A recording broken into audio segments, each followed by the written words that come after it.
আসসালামু আলাইকুম। 2 দিন ধরে দেখতেছি যে প্রেস মহাসচিব রফিকুল ইসলাম উনি বলতেছে যে যেখানে আওয়ামী লীগের জটিকা মিছিল হবে সেখানে অ্যাকশন, পুলিশ সহায়তা। আসলে কি বলবো, উনি কোথায় থেকে এসে প্রেস মহাসচিব হয়েছেন উনি ভুলে গেছেন। বাংলাদেশের ভিতরে সবচেয়ে বড় দল হলো আওয়ামী লীগ, বিএনপি, জামাত, জাতীয় পার্টি। এগুলা হচ্ছে সবচেয়ে বড় দল। তারা 1971 সালে 30 লক্ষ লোকের শহীদের হয়ে দেশ স্বাধীন হয়েছে। আর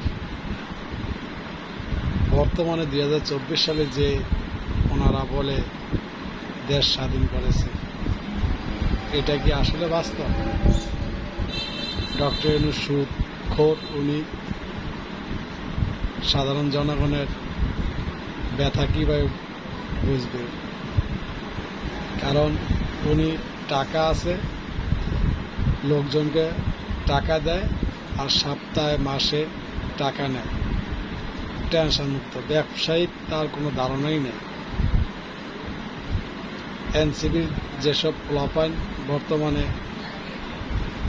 তারা যে দেশের বড় বড় চেয়ারে বসছে, তারা জীবনে কল্পনা করতে পারে নাই যে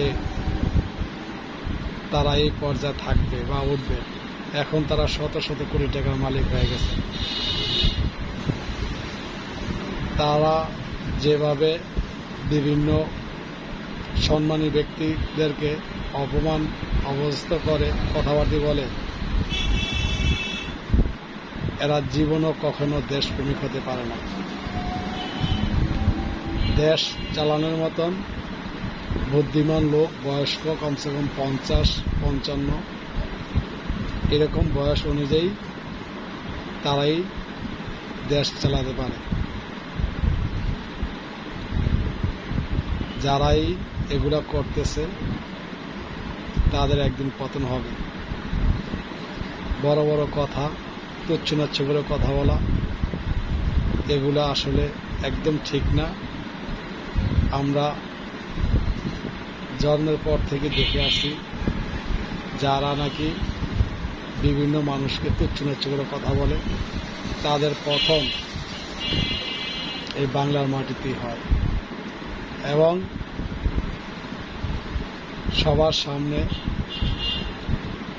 তারা একদিন অপমান অপদস্থ হবে, দেশ থেকে পালিয়ে যাবে। এটাই বাস্তব। অন্যায় যে করবে সে তার সাজা একদিন পেতেই হবে। ধন্যবাদ সবাইকে।